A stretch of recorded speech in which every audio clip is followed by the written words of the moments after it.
Media के सभी मित्रों का भारतीय जनता पार्टी के कार्यालय में हार्दिक स्वागत है। साथियों, जैसा कि हम सब जानते हैं कि अभी इस समय पार्लियामेंट सेशन चल रहा है और ये पार्लियामेंट का बजट सेशन है। केंद्र सरकार ने अभी 2021-22 के इस वित्तीय वर्ष का बजट पार्लियामेंट के अंदर पेश किया है।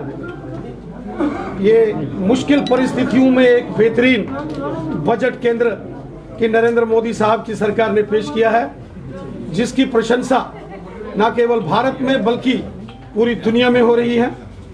इसी संदर्भ में आज हमारे बीच मोदी सरकार में जम्मू कश्मीर से हमारे केंद्रीय मंत्री माननीय डॉक्टर जितेंद्र सिंह जी हमारे बीच में हैं।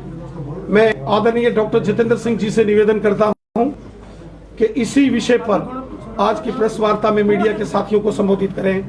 डॉक्टर जितेंद्र सिंह जी।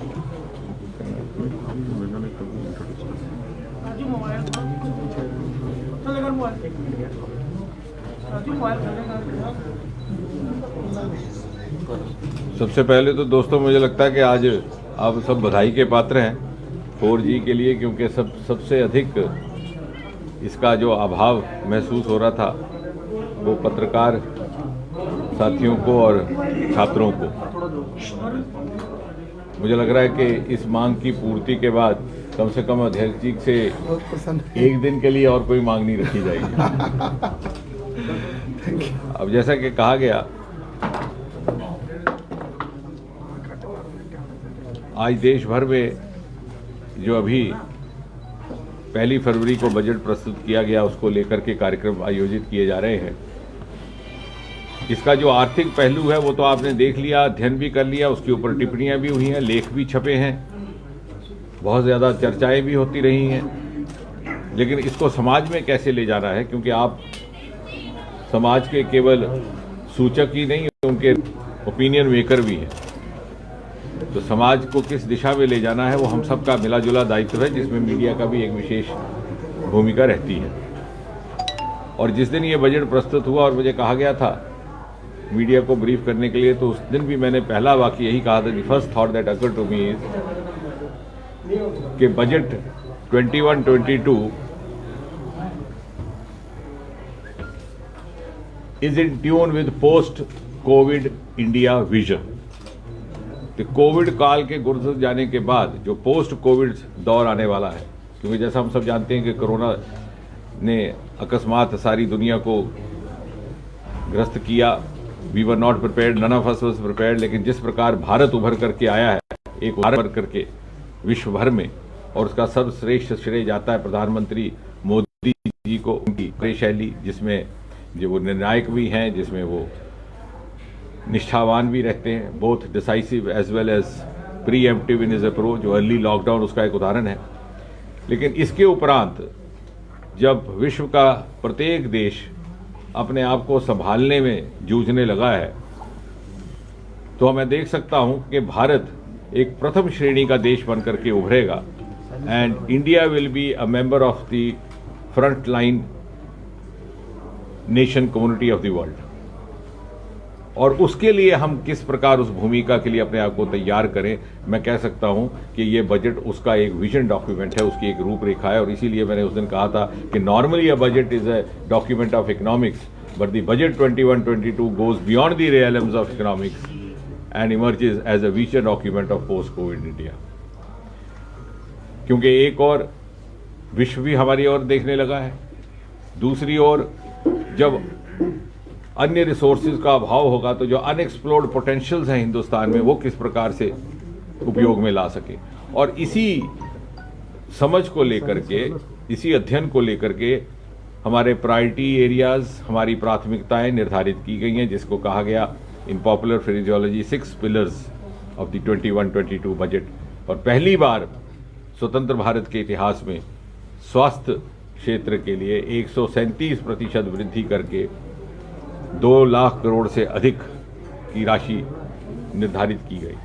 और ये इसलिए भी महत्वपूर्ण है कि बहुत समय से चिकित्सा जगत के लोगों की ओर से भी ये मांग आ रही थी कि भारत में स्वास्थ्य के लिए बहुत कम प्रतिशत बजट निर्धारित किया जाता है। और उसके अनेकों कारण हैं, क्योंकि हमारे समाज में भी health is taken for granted.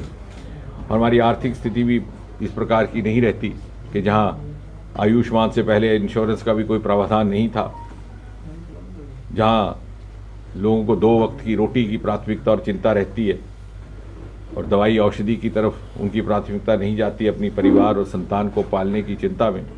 ऐसे देश में एक प्रोग्रेसिव सोच लेकर के, क्योंकि जैसे मैंने कहा कि हमने अपने आप को अगली भूमिका के लिए तैयार करना है, पहली बार एक departure from the earlier practice करके, दूसरा हमारा इंफ्रास्ट्रक्चर पर बल, जिसमें हमारे रोड हाईवेज, हमारी रेलवेज, जैसे मैं अभी कह भी रहा था, अभी वार्ता संपन्न हुई कि हाईवेज पर बहुत बल दिया गया।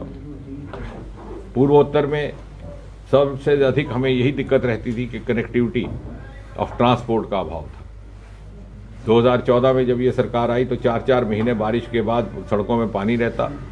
कम से कम 2-3 प्रदेश ऐसे थे जहां किसी ने रेलगाड़ी नहीं देखी थी, हवाई अड्डे अभी बने नहीं थे। 5 साल के बाद आज north east is being cited as a example of development model. और प्रधानमंत्री जी का आदेश है कि वही फोकस अब जम्मू कश्मीर पर भी दिया जाए, जिस पर आपका एक्सप्रेस रोड कॉरिडोर बनने वाला है। जिस प्रकार बिकॉज अ कंट्री, जैसे जॉन कैनेडी ने कहा था कि America is great not because of is known not because of great highways but it is great because of great highways. तो हाईवेज का बनना, कनेक्टिविटी ऑफ ट्रांसपोर्ट के कारण बहुत सारे अन्य क्षेत्रों में ईज ऑफ डूइंग बिजनेस आ जाता है, ईज ऑफ गवर्नेंस आ जाता है, उसके ऊपर बल दिया जाना, जिसमें 3500 करोड़ रुपए का हमारा कटरा दिल्ली का एक्सप्रेस कॉरिडोर भी शामिल है। रेलवे के ऊपर 1-1.5 लाख करोड़ का बजट है, जिसमें हमारे 40 करोड़ का बजट केवल कटरा से कश्मीर तक जो रेलगाड़ी अगले 2 साल में पहुंचेगी उसके लिए निर्धारित किया गया है। मेट्रो दोनों राजधानी क्षेत्रों में श्रीनगर और जम्मू में 2-3 वर्ष में प्रारंभ हो जाएगी। और इसके अतिरिक्त कोई ऐसा वर्ग नहीं है समाज का, क्योंकि अक्सर ये अटकलें लगाई जाती थी कि इस बार का बजट बड़ा कठिन होगा, बड़ा हार्श होगा, इसमें टैक्स बढ़ जाएंगे, इसमें कीमतें बढ़ जाएंगी। लेकिन इसके विपरीत देखने को ये मिला कि कोई ऐसा वर्ग नहीं रहा समाज का जो किसी न किसी प्रकार से लाभार्थी ना रहा हो। उदाहरण के तौर पर जहाँ पर विद्यार्थियों को नेशनल एजुकेशन काउंसिल देकर के नए सैनिक स्कूल घोषित करने का ऐलान हुआ है, उसी प्रकार national education policy huge departure from the past, उसके ऊपर भी राशि निर्धारित की गई है। उसमें एग्जिट एंट्री की प्रावधान रहेगा। अगर आप 2 साल पढ़ाई छोड़ देते हैं वापस आके उसी सब्जेक्ट में जा सकते हैं तो आप जा सकें।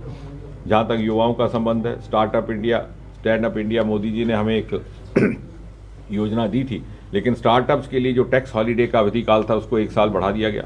जहाँ दूसरी तरफ आप देखें, इसी स्पेक्ट्रम के दूसरी तरफ जो एल्डर सिटीजन्स हैं, 75 वर्ष से आयु के ज़्यादा, उनके लिए पेंशन लेने वालों के लिए इनकम टैक्स रिटर्न भरने की दुविधा से मुक्ति प्राप्त कर दी गई। महिलाओं के लिए 8 करोड़ गैस सिलेंडर पहुंचा दिए गए थे, 1 करोड़ का और प्रावधान हुआ है।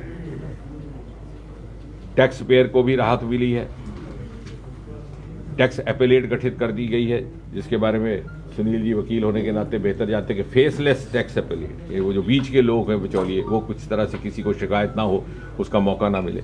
तो हर वर्ग की चिंता करने का काम इस बजट के दौरान हुआ है, क्योंकि आने वाले समय में, जैसे मैंने कहा, इस भूमिका को निभाने के लिए विश्व हमें स्वीकार कर चुका है, लेकिन हमें अपने आप को इस भूमिका को निभाने के लिए तैयार करना है। वी है बाईफेसिक सोसाइटी। एक तरफ हमारे 70% जनसंख्या ऐसी है 40 वर्ष से कम अवस्था की है, दूसरी तरफ हमारे एब्सोल्यूट नंबर ऑफ +60 सिटीजन्स भी बढ़ते जा रहे हैं। तो किस प्रकार we are going to be the richest resource pool of youth for the world. जैसे जैसे देशों में जहाँ नौजवानों की कमी है, वहाँ हमारे युवा हाथ जाएंगे। और इसी प्रकार जो हमारे +60 who are at the peak of their expertise, experience and profile, उनको किस प्रकार से सदुपयोग में लाया जाए, इन सारी बातों की चिंता करके इस बजट के द्वारा आने वाले समय में भारत की भूमिका सामाजिक स्तर पर और अंतर्राष्ट्रीय स्तर पर निर्धारित करने वाला एक बजट दिया गया है। मैं उसके आंकड़ों में जाना नहीं चाहता, हालांकि यहाँ उपलब्ध है, परंतु कुल मिलाकर के ये कहा जा सकता है कि जहाँ तक जम्मू कश्मीर का संबंध है, हमारे इसी के साथ साथ इंडस्ट्रियल पॉलिसी जुड़ गई है 28,000 करोड़ रुपए से अधिक की। और जैसा मैंने पहले भी निवेदन किया कि पिछले 6-7 वर्षों में मोदी सरकार के आने के बाद प्रधानमंत्री मोदी जी के नेतृत्व में ये भी प्रयास किया गया कि संतुलित विकास रहे हर प्रत्येक क्षेत्र का, और धीरे धीरे हमारे मानसिकता से वो वहम जाना चाहिए कि फलां क्षेत्र को अधिक मिला, यहाँ अधिक नहीं मिला, बल्कि बहुत सारे ऐसे प्रोजेक्ट्स हैं जो दोनों जगह सैंक्शन हुए थे, वहाँ परिस्थितियाँ प्रतिकूल होने के कारण यहाँ उन्होंने गति अधिक पकड़ी है। चाहे आपका एम्स का प्रोजेक्ट है जहाँ पे 25 छात्रों का सिलेक्शन हो चुका है, डायरेक्टर की नियुक्ति फाइनलाइज हो गई है, एक आध दिन में उसका आदेश जारी हो जाएगा, अभी वहाँ पे चालू नहीं हुआ। इसी प्रकार बायोटेक पार्क आपका यहाँ वाला तैयार है कठुआ में, वहाँ भी होना है। तो कहने का तात्पर्य ये नहीं है कि वहाँ किसी क्षेत्र की अवहेलना की गई है, परंतु किन्हीं कारणों से जो हमारे हाथ से बाहर थे, बहुत से प्रोजेक्ट यहाँ बड़ी तेज़ गति से चले हैं। उदाहरण के तौर पर रिंग रोड का पहला फेज़ यहाँ लोकार्पित हो चुका है। कहने का तात्पर्य ये कि हमारा ये भी दायित्व है कि हम समाज में जाकर के एक नैरेटिव पैदा करें, एक पॉजिटिव नैरेटिव पैदा करें, ताकि जो अनुकूल वातावरण मोदी जी के नेतृत्व में हमारे लिए उपलब्ध करवाया गया उसका हम किस प्रकार भरपूर और पर्याप्त लाभ ले सके, और आने वाले समय में जब भारत दुनिया के नक्शे पर एक विश्व मूर्ति बनकर के उभरेगा, उस नक्शे में मोदी जी का न्यू इंडिया नुमाया तौर पर जगमगाता हुआ दिखाई देगा। तो हमारी ये अपेक्षा भी है, स्वप्न भी है कि जम्मू कश्मीर उसका एक नूर बन के सामने निकले। Thank you. डॉक्टर साहब एक सवाल है डॉक्टर साहब।